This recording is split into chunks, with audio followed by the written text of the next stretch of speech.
आज आपण बनवणार आहोत पारंपरिक आणि खूपच चविष्ट फणसाचे घारगे। सर्वात आधी पिकलेल्या फणसाचे गरे घ्या आणि त्याची बी काढून पेस्ट करून घ्या।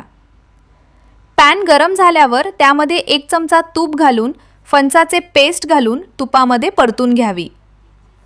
आता त्यात गूळ घाला आणि मंद आचेवर हलवत शिजवा। गूळ छान वितळला की त्यात वेलची पूड आणि थोडंसं मीठ घाला।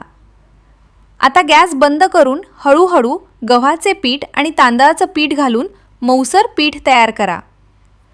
पळपटावर थोडंसं तेल लावून छोटे गोळे घ्या आणि घारग्याचा आकार द्या। आता गरम तेलात मध्यम आचेवर तळून घ्या जोपर्यंत ते सोनेरी आणि कुरकुरीत होत नाहीत। बस, आपले गरमागरम गोड आणि सुगंधी फणसाचे घारगे तयार आहेत।